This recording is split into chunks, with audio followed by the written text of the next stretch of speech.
So I did a video review of the movie Mr. Holland's Opus, which is a movie about a music teacher and how he got into teaching because he needed a stable job and needed to make money, but in the end he really loved it, even though his dream was to write a symphony. But anyways, he became a music teacher, and first I'm going to talk about the 3 things he did not well and the 3 things he did positively. So first of all, was not investing in his students. At the beginning of the movie, when he first started teaching, he'd get there right when he needed to be and leave right when school ended. And the principal actually approached him and asked him about it. And he said, I'm here on time.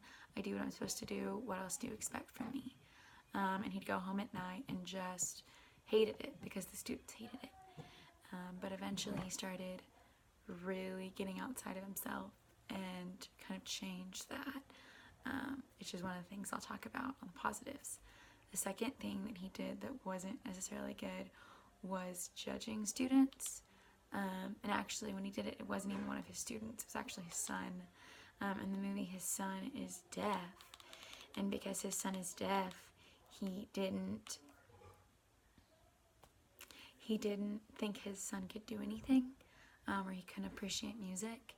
And he just tried so hard to protect his son from the world that he didn't get to know his son. And I think as teachers, we can often do this. We make judgments about students, maybe that they don't want to try or they can't do it, and then we don't help them try.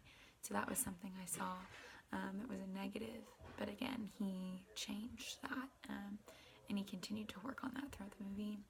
The last thing is, in one of the instances, one of the students was misbehaving and talking back to him, and he just sent the student to the principal's office right away, which again, this is not necessarily a positive of a teacher. I think there's a lot of other ways that teachers should work through issues with their students.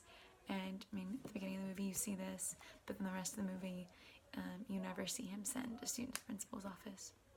I'm just going to again show how he progresses on that.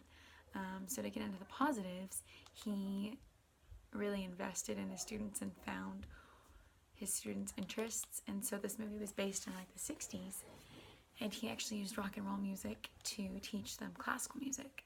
And the principal kind of questioned him on it, and he said, I'm not going to shy away from something that helps my students and gets them involved and invested.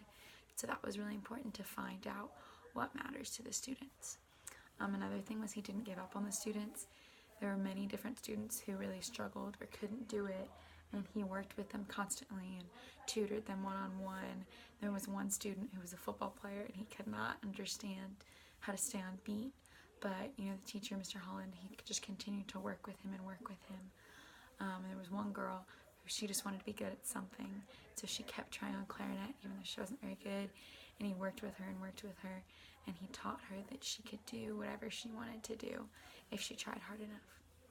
And the last thing is he fought for the rights of his students. When the school decided to get rid of the music program, he didn't just let it go. He fought for the rights of his students and tried really hard to keep that music program, in showing the administration that it was important, and also showing his students that he cared about them.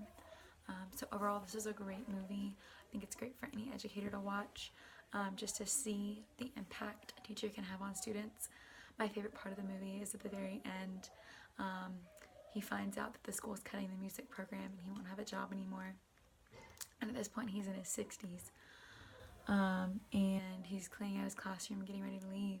And he goes into the gym and he finds the auditorium full of all of his students, and from all different years. And he was walking down the aisle and talks to all the different students he had worked with in the beginning of the movie and throughout the movie. And he gets to the front, and on the stage is the orchestra made up of students from all different years. And one of the students who actually leads the orchestra is the clarinet player who couldn't do anything, and she just wanted something special. And we find out that she's the current governor of the state because he invested in her. So they all get up there, and then they play the symphony that he's been working on since he started teaching. And so again, you just see they're so much influence that teachers have, and a lot of times we don't feel like it, but it makes a huge difference. And in the end, you see the relationships he's invested in, not only with his students but also with his son, by relating to things on his level and understanding that he could do things. And overall, Mr. Holland just saw the potential in all of his students and really found his passion in teaching, which is so important and which I hope to do and am doing right now.